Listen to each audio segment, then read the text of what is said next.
Hello and welcome to a new segment called The Unpopular Opinion. Now, and yes, I am aware this is copying the article section on JoBlo.com. Call this my own version of that article, since I don't write for JoBlo.com. I'm going to do my own version of this, in video style. And with any luck, this might end up on JoBlo.com's cool video section. You never know.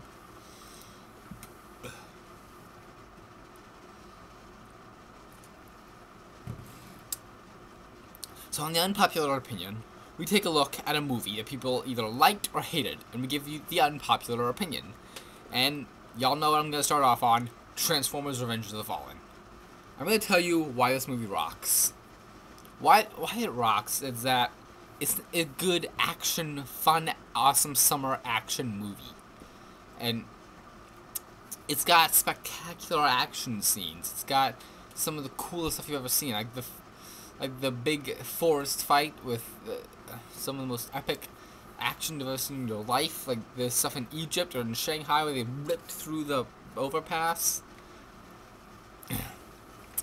Michael Bay is one of the best action directors on the planet, if not the best action director on the planet. And he really knows what people want in the sequels. They made the sequel bigger and just insanely more epic, and most importantly, he gave us more in-depth character stuff, like with Sam and Michaela's relationship. Their relationship goes into like the what's the word I'm looking for? More darker areas. Not to be confused with the upcoming Dark of the Moon. But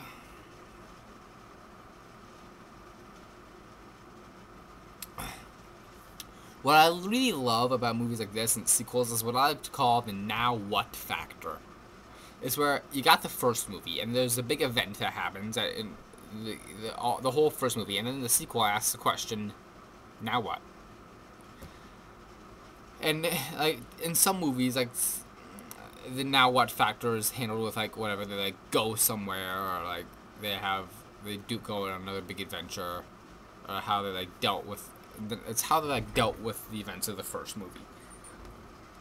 For Transformers 2, it's the now what factor is Sam and Michaela, they had this great adventure in the first movie, and now they want to forget about it. Now they want to move on with their lives. Now they want to do something new. And that's a really cool, unique idea. Normally, in any other sequel, it would be like, hey, remember that, let's spend the whole movie talking about that time when, back when, Here the only reason they get back into it is when they're literally thrust into the adventure. Which I think is really cool and unique. And also, the stuff with you see, like, the Transformers are pretty much made public knowledge to the military. Now the military are working with the Transformers, and they're, like, saving the world, and that's really cool. That's a cool, unique idea. And it's what would actually happen. Like, if Autobots and Decepticons did exist, then we'd team up with the good guys. It's actually what we do.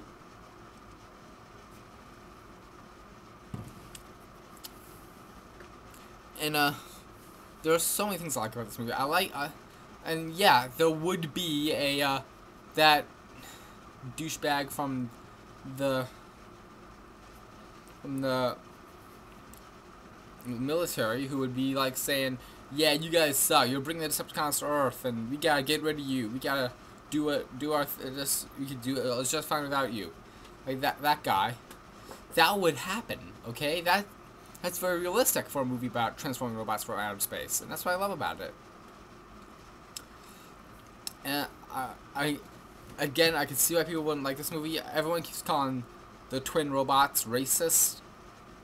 Think about it, people. Black people are not the only people who are illiterate with gold teeth who talk jive. There are a lot of other people in this world who do that. This could be a movie about, it could be a stereotype about any one of them. Or maybe it's not a stereotype at all. Or if it is, then, well, we can't read the writer's minds. We don't know what they're thinking when they talk about these characters. We can't say, hey, this is right, this is wrong, this is what he's thinking, he's taking a jab at everybody. We don't have the right to say that, because we can't read these people's minds. We don't know what their intentions are, so stop calling these guys racist.